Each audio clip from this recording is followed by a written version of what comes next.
Bonjour à tous. Avec ce vidéo, je vous expliquerai le passage entre la fin d'un courant littéraire et philosophique qui a marqué le XVIIIe siècle, c'est-à-dire le mouvement des Lumières et du classicisme, et le début d'un nouvel courant littéraire qui marquera le XIXe siècle, c'est-à-dire le romantisme. Le passage sera expliqué à travers les écrivains qui ont vécu dans cette période, c'est-à-dire Jean-Jacques Rousseau, Alphonse Lamartine, Chateaubriand et enfin Victor Hugo. Dans cette vidéo, j'irai en ordre chronologique et donc on peut commencer avec Jean-Jacques Rousseau. Jean-Jacques Rousseau est considéré comme le dernier poète qui appartient au mouvement des Lumières. En fait, son style est encore lié à ceux de ses contemporains, par exemple Diderot, Voltaire et Montesquieu. Mais Jean-Jacques Rousseau, il est même considéré un innovateur face aux Lumières, car il a introduit un nouveau genre littéraire, l'autobiographie, où on peut trouver l'autoanalyse de l'auteur et de sa expérience humaine. Et il est considéré aussi un innovateur grâce à ses idées et ses opinions et ses sentiments qu'on peut trouver dans ses œuvres. Et par conséquent, il sera admiré par les romantiques du XIXe siècle. Mais qu'est-ce que c'est le romantisme?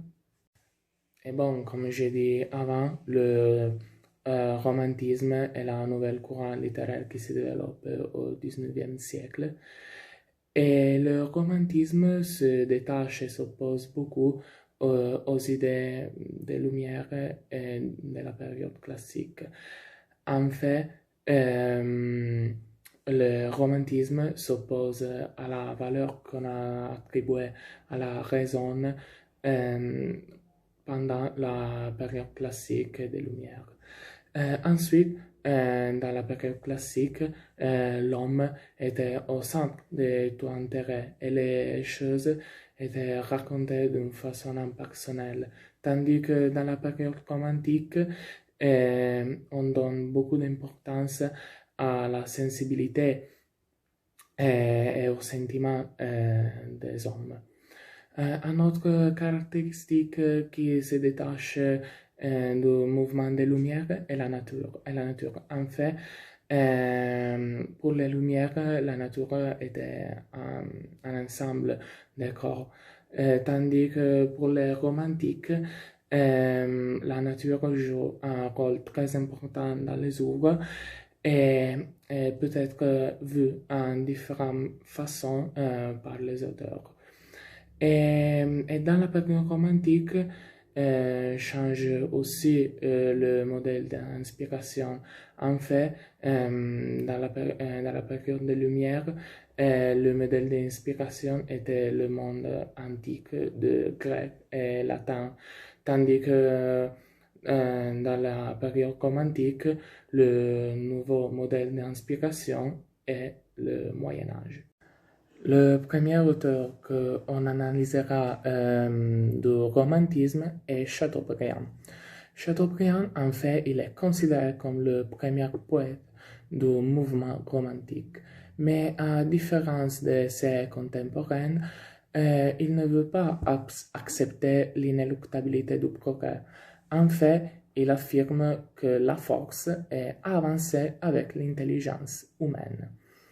En outre, Chateaubriand est le premier qui se détache de l'héritage des philosophes des Lumières pour poursuivre la voie de l'introspection ouverte par Jean-Jacques Rousseau avec son nouveau genre littéraire qui est l'autobiographie.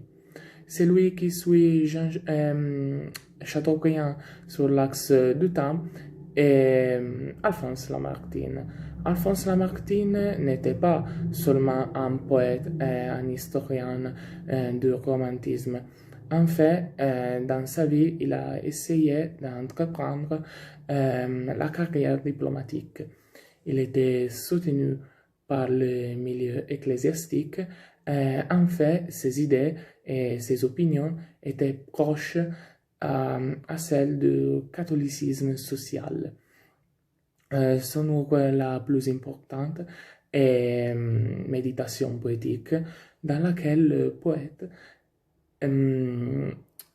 essaie d'être un chantre de la démocratie et de la justice. Et en outre, un thème commun dans ses œuvres est la fonction civilisatrice de la poésie. Mais maintenant, on passe à l'écrivain le plus important de la période romantique, c'est-à-dire Victor Hugo.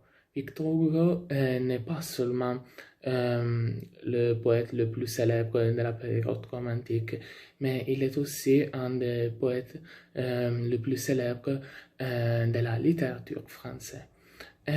Comme Lamartine, Victor Hugo a participé activement à la vie politique, en particulier après la candidature de Louis-Napoléon en 1848 à la présidence de la République. Hugo n'acceptera pas le coup d'État fait en 1851 par Napoléon.